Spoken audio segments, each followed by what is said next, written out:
નમસ્કાર વિદ્યાર્થી મિત્રો, હું છું જયેશ જીવરાણી. સ્વાગત છે તમારું મેથેમેટિક્સની દુનિયામાં. આજે 11મા ધોરણની અંદર આપણે નવું પ્રકરણ 2 વિધેય શરૂ કરવા જઈ રહ્યા છીએ. બરાબર છે.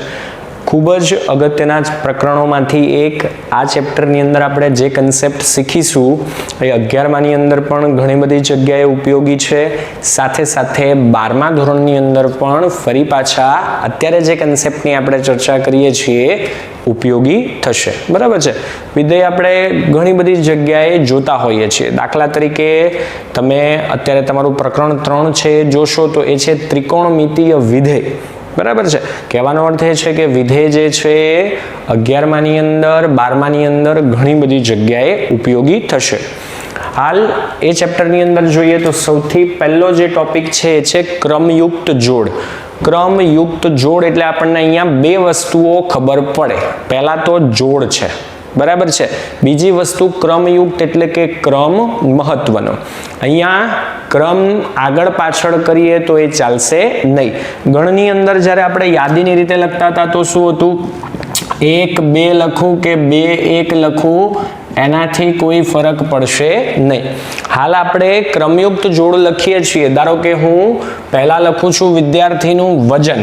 બરાબર છે. હું એમ કહું છું કે વજન જે છે એને હું પહેલા દર્શાવું છું અને વિદ્યાર્થીની ઊંચાઈ જે છે એ હું પછી દર્શાવું છું. વજન હું ફોર એક્ઝામ્પલ દર્શાવું છું કિલોગ્રામમાં અને ઊંચાઈ જે છે એ દર્શાવું છું ફોર એક્ઝામ્પલ સેન્ટીમીટરમાં. તો ધારો કે વિદ્યાર્થી જે છે એનું વજન છે 57 કિલો જેટલું અને ઊંચાઈ જે છે ફોર એક્ઝામ્પલ છે 160 સેન્ટીમીટર જેટલી. તો જો આને હું ઉલટાવી દઉં તો આખો અર્થ બદલાઈ જાય છે. આની જગ્યાએ મેં ક્રમ અદલ બદલ કરીને લખ્યું તો એનો અર્થ શું થઈ ગયો કે વિદ્યાર્થીનું વજન જે છે 160 કિલો છે અને ઊંચાઈ જે છે એ છે 57 સેન્ટીમીટર. બરાબર છે. તો કહેવાનો અર્થ એ છે કે ક્રમયુક્ત જોડની અંદર ક્રમ મહત્વનો એમને આપણે આગળ પાછળ લખી શકતા નથી. ક્રમયુક્ત જોડ AB અને CD સરખી છે એનો અર્થ શું થયો? ક્રમ મહત્વનો એટલે કે પહેલો ઘટક સરખો અને બીજો ઘટક સરખો. તો આ બંનેને હું સરખા ક્યારે કહી શકું? A અને C સરખા હોય, B અને D સરખા હોય. થોડા દાખલા ગણીએ એટલે જરા વધારે સારી રીતે ખ્યાલ આવે. ચાલો, ઉદાહરણ 1 ની અંદર આપણને ડાબી બાજુ ક્રમયુક્ત જોડ આપેલી છે x+1 y-2. જમણી બાજુ આપેલા છે 3 અને 1. બંને ક્રમયુક્ત જોડ સરખી છે તો આપણે અનુરૂપ ઘટકો સરખાવી દઈએ.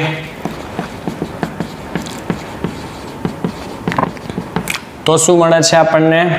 x + 1 છે. પહેલો ઘટક છે આ બાજુ પહેલા ઘટક 3 જેટલો તો x જે છે મળે છે 2. y-2 જે છે એને બીજો ઘટક છે તો આ બાજુ બીજા ઘટકની સાથે સરખાવીએ તો y જે છે એ શું મળશે? 3. તો x જે છે અહીંયા મળ્યા આપણને 2 જેટલા, y જે છે એ મળ્યા 3 જેટલા.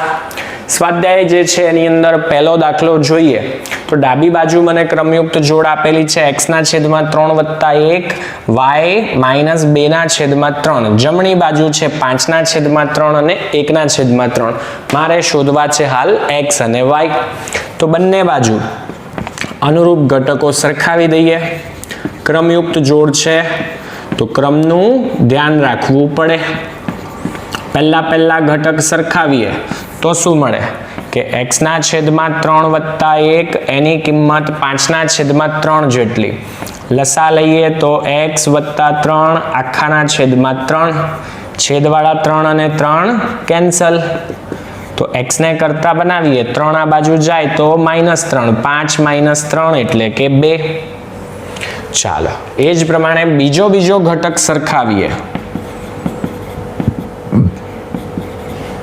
ચાલો, લસા લઈ લઈએ તો 3y-2 આખાના/3.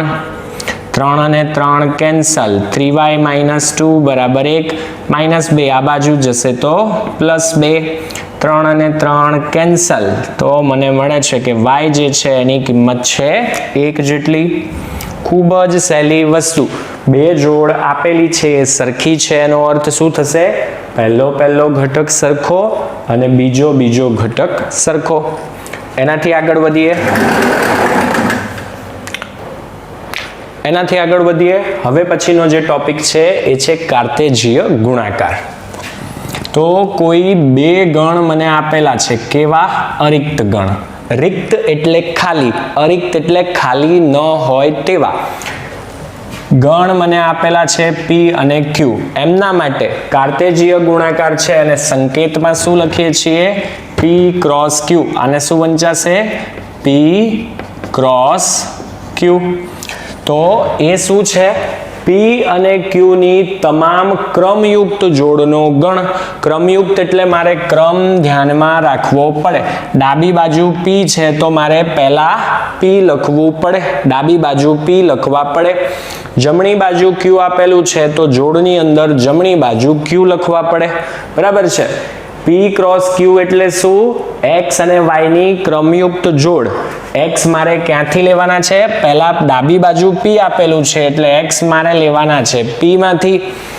જમણી બાજુ છે Q તો Y જે છે એ મારે ક્યાંથી લેવાના છે? Q માંથી. એક ઉદાહરણ દ્વારા સમજીએ કે જેથી વધારે સહેલાઈથી સારી રીતે સમજી શકાય. P જે છે એ મને આપેલા છે ABC, Q જે છે એ મને આપેલા છે R. સૌથી પહેલી વસ્તુ મારે શોધવાની છે એ છે P ક્રોસ Q. એટલે ABC જે છે એને R ની સાથે ગુણીએ છીએ. બરાબર છે? AR. પહેલા A છે તો A લખીએ, જમણી બાજુ R છે તો R લખીએ. બીજો કોઈ સભ્ય છે નહીં એટલે એની કોઈ અન્ય ઘટકની સાથે જોડ બનશે નહીં. B છે એની R ની સાથે જોડ લખીએ. એ જ પ્રમાણે C જે છે એની R ની સાથે જોડ લખીએ. મારે શું કરવાનું છે? આ બધાને એક ગણની અંદર લખી દેવાના છે. બરાબર છે? જો હવે પહેલો ઘટક લઈએ, બરાબર છે, અને એમને યાદીની રીતે લખી દઈએ તો મને શું મળી જશે? ગણ P, જે પહેલા આપેલો હતો તે. અહીંયાથી બીજો ઘટક જોઈએ તો એ છે R. એમને યાદીની રીતે લખીએ. હવે યાદીની રીતે લખીએ છીએ કોઈ પણ ગણને તો પુનરાવર્તન કરીશું નહીં. 3 વખત R નહીં લખીએ, એક જ વખત R લખવાનો થાય. એ મને શું મળી જશે? ગણ Q. ચાલો, સાથે સાથે મારે શોધવાના છે શું? Q cross P. તો Q છે એને પહેલા લખીએ, P જે છે એને પછી લખીએ. તો હવે પહેલા કોણ છે? R. તો મારે પહેલા R લખવો પડે. R ની જોડ A ની સાથે, એ જ જોડ B ની સાથે, એ જ જોડ C ની સાથે. બરાબર છે? તો ધ્યાન આપીએ વિદ્યાર્થી મિત્રો, આ બંને સરખા નથી. બરાબર છે? ક્રમ જુદો છે એટલે આ બંને સરખા નથી. બરાબર છે? તો આપણે અહીંયા કહી શકીએ કે P ક્રોસ Q અને Q ક્રોસ P જે છે એ સરખા નથી. બરાબર છે? ચાલો, હવે બીજી એક વસ્તુ, P જે છે એની અંદર સભ્યો કેટલા? 3. Q ની અંદર સભ્ય કેટલા? 1. તો P ક્રોસ Q માં કેટલા મળ્યા? 1, 2 અને 3 સભ્યો, એટલે કે આ બંનેના ગુણાકાર જેટલા. Q ની જો વાત કરીએ તો અહીંયા 1 સભ્ય, P જે છે એમાં 3 સભ્ય, એમનો ગુણાકાર કરીએ તો 3 જેટલો. તો અહીંયા પણ મને 3 સભ્યો મળે છે. વધુ એક ઉદાહરણ દ્વારા સમજીએ. સ્વાધ્યાયની અંદર ત્રીજો દાખલો મને આપેલો છે. ગણ G અને H આપેલા છે. સૌથી પહેલા G ક્રોસ H લખવા છે. તો G પહેલા લખીએ, H છે એને પછી લખીએ. ચાલો, શક્ય તમામ ક્રમયુક્ત જોડ મારે લખવાની છે. પહેલો ઘટક ક્યાંથી લેવાનો? G માંથી. બીજો ઘટક ક્યાંથી લેવાનો? H માંથી. તો 7 છે એને 5 ની સાથે લખીએ. પછી 7 છે એને 4 ની સાથે લખીએ. પછી 7 છે એને 2 ની સાથે લખીએ. હવે કોઈ બીજો સભ્ય નથી કે જેને આપણે 7 ની સાથે સાંકળી શકીએ, જોડી શકીએ. બરાબર છે? હવે વાત કરીએ છીએ આપણે 8 માટે. 8 અને 5 ની જોડ, 8 અને 4 ની જોડ, અને છેલ્લે 8 અને 2 ની જોડ. તો અહીંયા જો ધ્યાનથી જોઈએ તો 2 સભ્ય, અહીંયા 3 સભ્ય, ગુણાકાર કરીએ 2 અને 3 નો તો 6, તો આ બાજુ મને કેટલા સભ્યો મળ્યા? 6 જેટલા. તો આપણે કહી શકીએ કે P ક્રોસ Q ની અંદર સભ્યો કેટલા હશે? P ના સભ્યો ગુણાકારની અંદર Q ના સભ્યો. બરાબર છે? ચાલો, એ જ પ્રમાણે હવે મારે શું શોધવું છે? H cross G. તો H છે એના સભ્યો પહેલા લખીએ. H માં છે 5, 4 અને 2 ક્રોસ. પછી મને આપેલ છે ગણ G, જેમાં છે સભ્ય 7 અને 8. ચાલો, તો આમને લખવા બેસીએ તો સૌથી પહેલા 5 ને લખીએ છીએ 7 ની સાથે. પહેલા અત્યારે 5 છે એટલે મારે જોડમાં પણ 5 પહેલા લખવા પડે. એ જ પ્રમાણે 5 અને 8. પછી 4 માટે જો એ પ્રમાણે લખીએ તો 4 અને 7. પછી 4 અને 8. પછી એ જ પ્રમાણે 2 અને 7 અને છેલ્લે 2 અને 8. 3 સભ્યો, 2 સભ્યો, 3 ગુણ્યા 2 6. અહીંયા કુલ 6 સભ્યો આપણને મળે છે. ચાલો, બીજી એક વસ્તુ જે આપણે અત્યારે જોઈશું કે અહીંયાથી પહેલો સભ્ય હું લઉં અને એમને યાદીની રીતે લખું. 5, બીજી વખત યાદીની રીતમાં આપણે 5 નહીં લખીએ. પછી છે 4, પછી છે 2. તો મને પહેલો ગણ એટલે કે H મળી ગયો. અહીંયાથી બીજા ઘટકને લખો તો 7, 8, 7, 8, 7, 8. 7, 8 આપણે લખી દઈએ તો બીજો ઘટક લીધો એટલે અહીંયા બીજો ગણ કયો છે એ શોધી શકાય. બરાબર છે? તો ક્રમયુક્ત જોડ પરથી આપણે ગણ બનાવવા હોય તો એ પણ બનાવી શકાય કે આ કયા ગણનો કાર્તેજીય ગુણાકાર છે. બરાબર છે? ખૂબ જ સહેલા દાખલાઓ છે વિદ્યાર્થી મિત્રો, જરા ઝડપથી નોંધ કરી લઈએ. આ એક ટાઈમે નહીં લખો તો ચાલશે, એની કોઈ જરૂર નથી. બરાબર છે? જરા ઝડપથી નોંધ કરી લઈએ.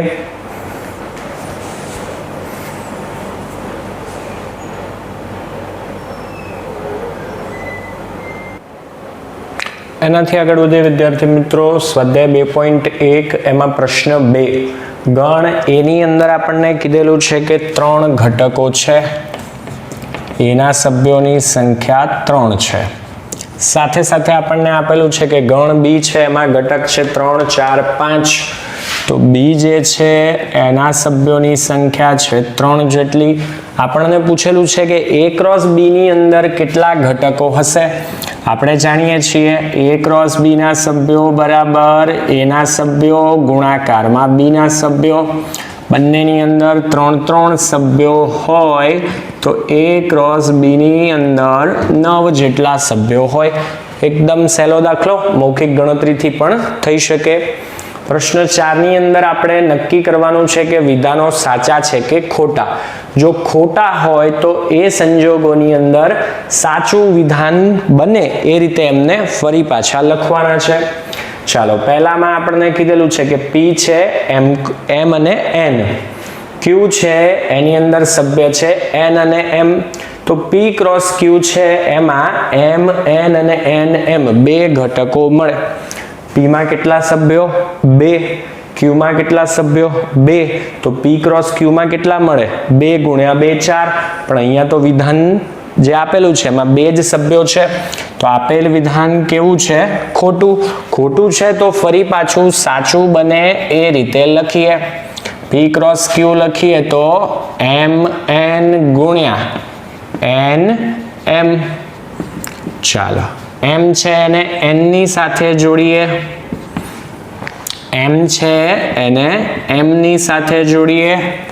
અહીંયાથી લખીએ તો NN અને NM. આ વિધાન સાચું છે. આગળ વધીએ.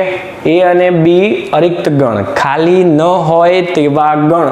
તો એ સંજોગોમાં x belongs to a, x જે છે એ નો સભ્ય, y belongs to b, A b નો સભ્ય, y b નો સભ્ય.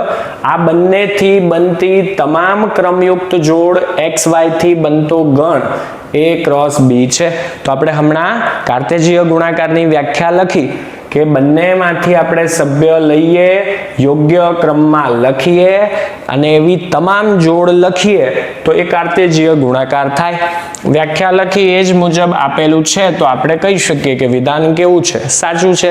ત્યાં ગણ p અને q હતા, અહીંયા a અને b છે, એનાથી કોઈ ફરક પડતો નથી. a આપેલા છે, b આપેલા છે, ચકાસવાનું છે કે a ક્રોસ b છેદ phi છે એ શું મળે છે, phi. સાચું છે કે નહીં એ નક્કી કરવા માટે પહેલા તો ચેક કરીએ.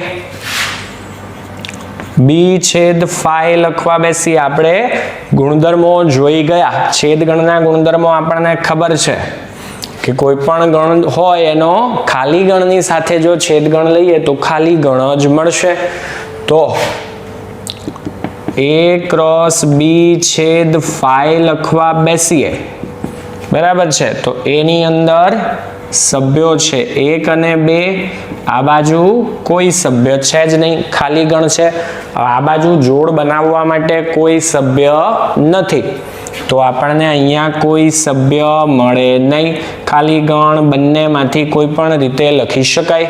બીજી રીતે સમજીએ, અહીંયા 2 સભ્યો, અહીંયા શૂન્ય સભ્ય. ખાલી ગણ એટલે શું, જેમાં એક પણ સભ્ય નહીં હોય. તો બંનેનો કાર્તેજીય ગુણાકાર કરીએ, એમાં સભ્યોની સંખ્યા કેટલી, 2 ગુણ્યા 0 એટલે કે 0. કોઈ સભ્ય નથી એટલે કે ખાલી ગણ. તો એ જ આપણને આપેલું છે એટલે કે વિધાન કેવું છે, સાચું છે. ચાલો પાંચમો દાખલો અગત્યનો. ગણ એ આપેલો છે, આપણને a ક્રોસ a શોધવાના કીધેલા છે, બરાબર છે. તો સૌથી પહેલા આપણે a ક્રોસ a શોધી કાઢીએ. -1 1 ગુણાકારમાં -1 1, -1 ની જોડ -1 સાથે, -1 ની જોડ 1 સાથે. 1 છે એ પહેલા લખીએ, -1 પછી લખીએ અને છેલ્લે 1 અને 1. ચાલો a ક્રોસ a લખીએ તો પહેલા a લખીએ અને પછી a ક્રોસ a લખીએ. a જે છે એમાં ઘટક છે -1 1 અને અહીંયા આપણને જોડ મળી -1 -1 -1 1 1 -1 અને 1 1. હવે શું કરીશું, પહેલા -1 છે એને આ જોડની અંદર લખીએ છીએ એટલે પહેલા મારે શું લખવું પડે, -1 અને અહીંયાથી લખીએ તો -1 -1. એ જ પ્રમાણે -1 છે એને બીજી જોડ સાથે લખીએ, -1 છે એને ત્રીજી જોડ સાથે લખીએ, ચોથી જોડ સાથે લખીએ. -1 ને 4 જોડની સાથે સાંકળીને લખી દીધા. પહેલો ઘટક -1, બીજો ઘટક, ત્રીજો ઘટક -1 હાલ 3 જોડનો 3 ગણનો કાર્તેજીય ગુણાકાર છે એટલે અહીંયા 3 ની જોડ બનશે, બરાબર છે. પછી -1 છે એને આની સાથે જોડીએ તો પહેલા -1 પછી -1 અને 1. એ જ પ્રમાણે -1 ને આની સાથે લખતા હોઈએ તો પહેલા -1 અને પછી 1 1. ચાલો એ જ પ્રમાણે 1 છે એને 4 ની સાથે જોડીએ તો પહેલા 1 પછી બાકીના ઘટક અહીંયા -1 -1. 1 છે એને આની સાથે જોડીએ તો -1 1. પછી ત્રીજા ઘટકની સાથે લખીએ તો 1 1 -1 અને છેલ્લે 1 1 1. જો ફાવે તો સીધું તમે ડાયરેક્ટ લખી શકો, જેવી રીતે આપણે સિક્કાને ઉછાળતા હતા 10મા ધોરણની અંદર. સંભાવનાની અંદર આપણે નિદર્શ અવકાશ લખતા હતા. એક વખત ઉછાળીએ તો શું, h અને t. 2 વખત ઉછાળીએ તો hh ht th tt. 3 વખત ઉછાળીએ તો hh h થી શરૂ કરી t t t સુધી લખતા હતા. એ જ પ્રમાણે -1 -1 થી 1 1 1 8 ઘટકો લખી શકો તમે, બરાબર છે. ચાલો એનાથી આગળ વધીએ.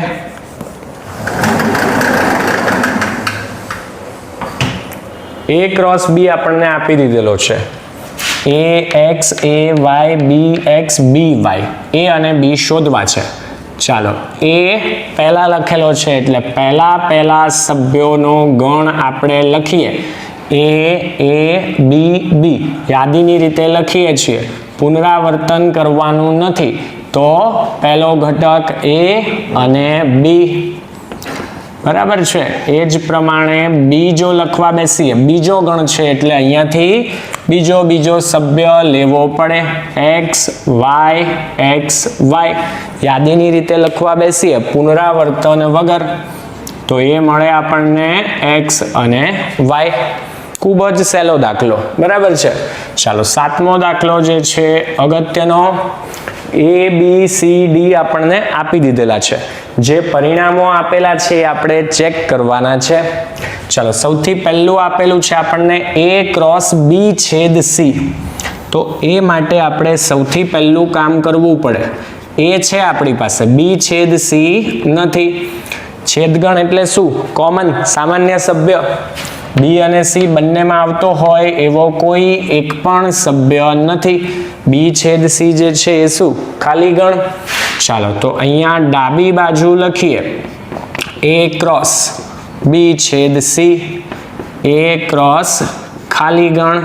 તો આપણે અગાઉ ચર્ચા કરી એ પ્રમાણે ખાલી ગણની સાથે જો આપણે કાર્તેજીય ગુણાકાર કરીએ છીએ તો ખાલી ગણ જ મળશે. ચાલો જમણી બાજુ શોધીએ છીએ તો એ માટે પહેલા a ક્રોસ b અને a ક્રોસ c શોધવા પડશે. a ક્રોસ b લખીએ તો 1 2 ક્રોસ 1 2 3 4. એકની તમામની સાથે જોડ લખીએ તો 1 1. એક પહેલા લખીશું, બીજામાં 1 2 3 અને 4. તો એકની સાથે સંકળાયેલી 4 જોડ મળી ગઈ. હવે 2 છે એને પહેલા લખીએ અને બીજો ઘટક 1 2 3 4 લખીએ. a ક્રોસ b મળી ગયા. હવે જરૂર છે a ક્રોસ c ની. a છે 1 અને 2, c જે છે 5 અને 6. તો a ક્રોસ c લખીએ તો 1 છે 5 ની સાથે, 6 ની સાથે જોડ બનાવીને લખીએ, 2 ની જોડ બનાવીને લખીએ તો 2 5 2 6. ચાલો જમણી બાજુ આપણને શું આપેલું છે? a ક્રોસ b મળ્યું તે છેદ a ક્રોસ c મળ્યું તે. ચાલો તો 1 1 જોઈએ તો અહીંયા 1 1 નથી. 1 2 જોઈએ, અહીંયા ઓછા ઘટક છે તો આના માટે ચેક કરી લઈએ. 1 5 અહીંયા નથી. 1 6 એ પણ નથી. 2 5 નથી. 2 6 નથી. એક પણ સભ્ય આપણને કોમન મળતો નથી એટલે કે છેદગણ ખાલી ગણ. તો ડાબી અને જમણી બાજુ સરખી તો આપણે લખી શકીએ કે a ક્રોસ b છેદ c બરાબર a ક્રોસ b છેદ a ક્રોસ c.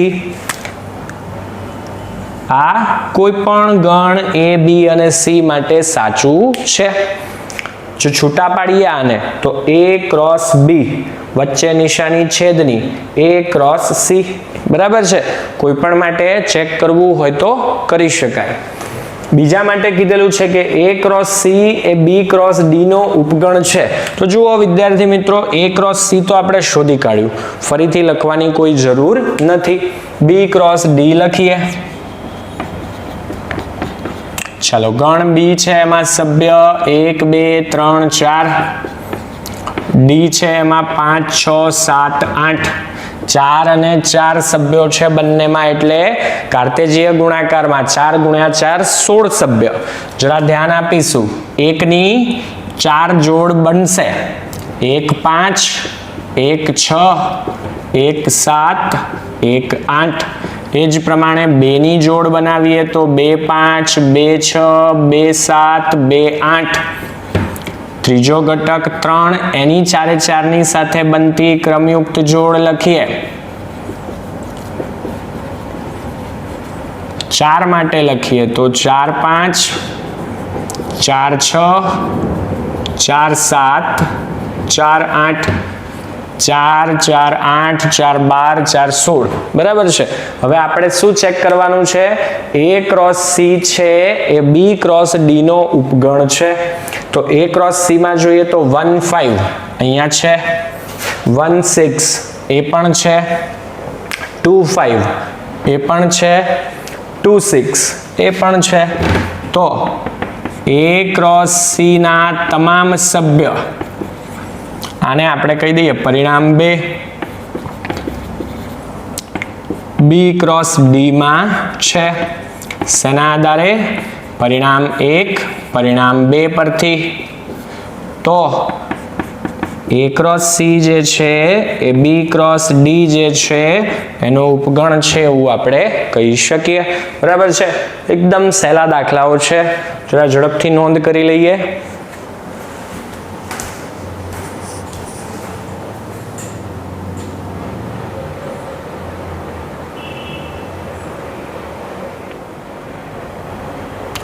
એનાથી આગળ વધીએ વિદ્યાર્થી મિત્રો, એ જ સ્વાધ્યાયમાં પ્રશ્ન 8 A અને B આપેલા છે। સૌથી પહેલું કામ આપણે A ક્રોસ B શોધવાનું છે। A ક્રોસ B લખીએ તો A માં છે ઘટક 1 2, B માં છે ઘટક 3 4। તો A ક્રોસ B કાર્તેજીય ગુણાકાર કરીએ, 1 અને 3, 1 અને 4, 2 અને 3, 2 અને 4। ચાલો શું કીધેલું છે પછી? A ક્રોસ B ને કેટલા ઉપગણ મળે? તો A ક્રોસ B માં સભ્યોની સંખ્યા કેટલી? 1 2 3 4, 4 સભ્યો છે। તો આપણે જાણીએ છીએ n સભ્યો હોય તો કેટલા ઉપગણ હોય? 2n। તો ઉપગણની સંખ્યા હાલ કેટલી? 2 ની 4 ઘાત એટલે કે 16। પછી આપણને કીધેલું છે કે તમામે તમામ ઉપગણ લખો। તો સૌથી પહેલો ઉપગણ ખાલી ગણ। હવે એક એક સભ્ય લખીએ તો 1 3, પછી લખીએ 1 4। હા, ઉપગણ લખવા છે એટલે આ બધાને ગણની અંદર લખવા પડશે। પછી લખીએ તો 2 3, પછી લખીએ તો 2 4। ચાલો એક એક સભ્યની જોડ મળતી હતી એટલી લખી દીધી। હવે બબ્બે સભ્ય લખીએ તો 1 3 છે એની સાથે 1 4 લખીએ, પછી 1 3 છે એની સાથે 2 3 લખીએ, 1 3 છે એની સાથે 2 4 લખીએ। હવે 2 3 1 4 માટે લખવા બેસીએ, બરાબર છે? તો 1 4 અને 1 3 જો યાદીની રીતે લખતા હોઈએ તો આ બંને એક જ થશે, બરાબર છે? અત્યારે આપણે શું કરીએ છીએ? ગણ જે છે એને યાદીની રીતે લખીએ છીએ। ગણમાં હું આ પ્રમાણે લખું તો આ બંને તો એક જ ગણ છે। આપણે જોઈ ગયા છીએ કે યાદીની રીતે જ્યારે ગણ લખતા હોઈએ ત્યારે ક્રમ મહત્વનો નથી। તો આ સભ્ય આપણે લખીશું નહીં। 1 4 જે છે એને આપણે લખીએ 2 3 ની સાથે, પછી એ જ પ્રમાણે 1 4 છે એને લખીએ 2 4 ની સાથે, પછી 2 3 માટે લખવા બેસીએ 2 3 અને 1 3 ઓલરેડી લખાઈ ગયેલા છે, બરાબર છે? 2 3 અને 1 4 એ પણ લખાઈ ગયેલા છે। તો 2 3 અને 2 4, બરાબર છે?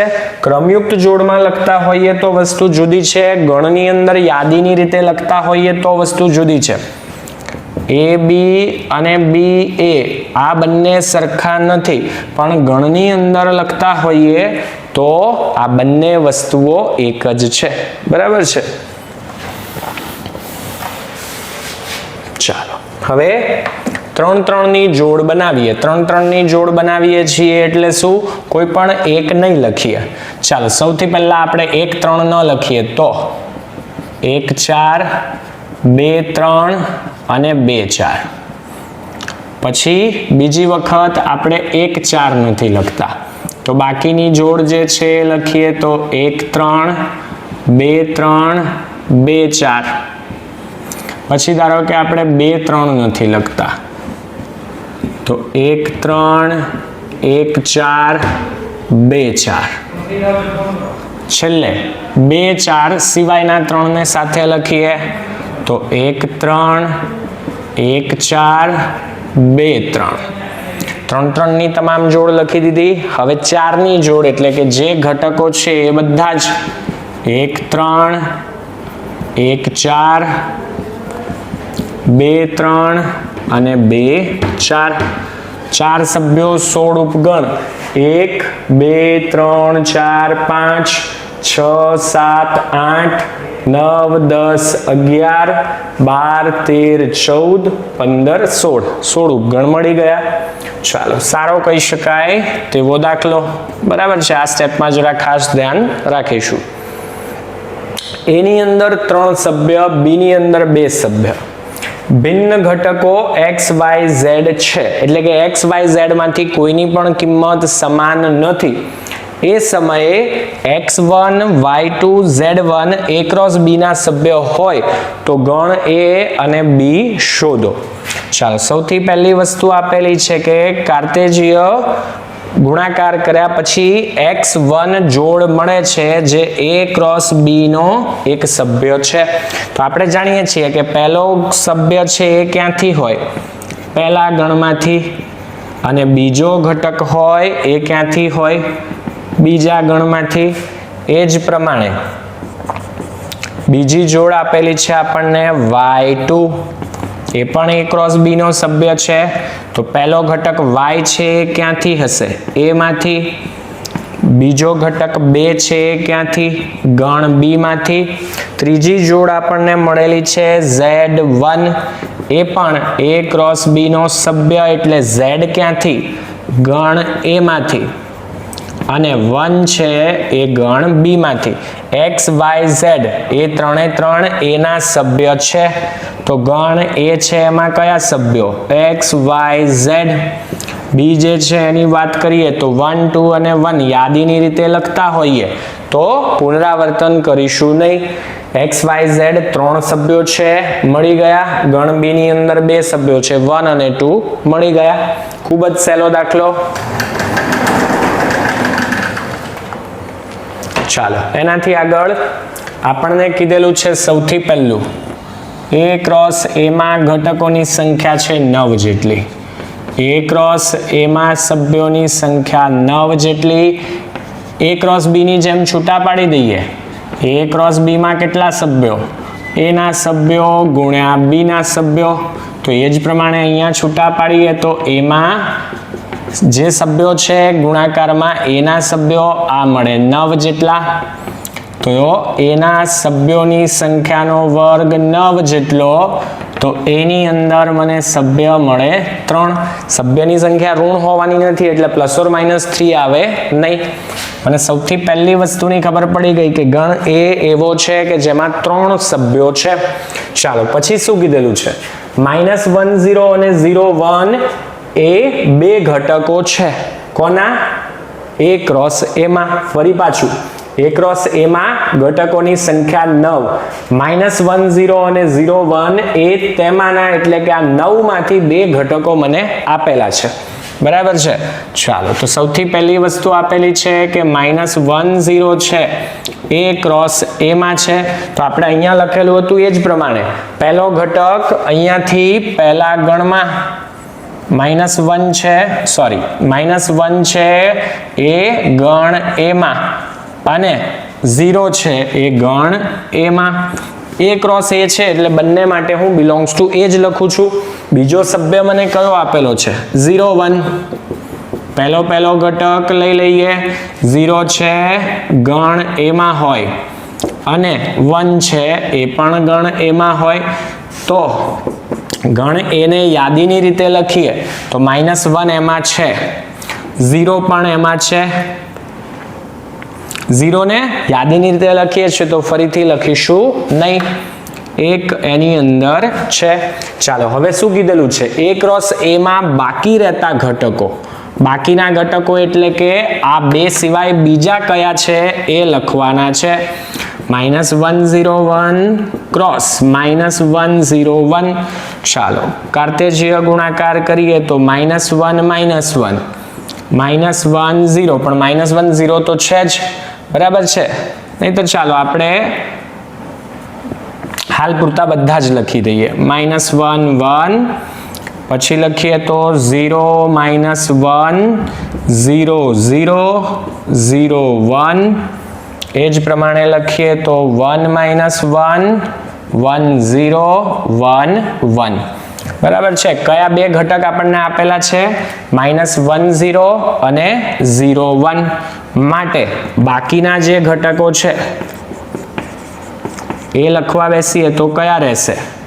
-1 -1 -1 1 0 -1 0 0 1 -1 1 0 અને છેલ્લે 1 1.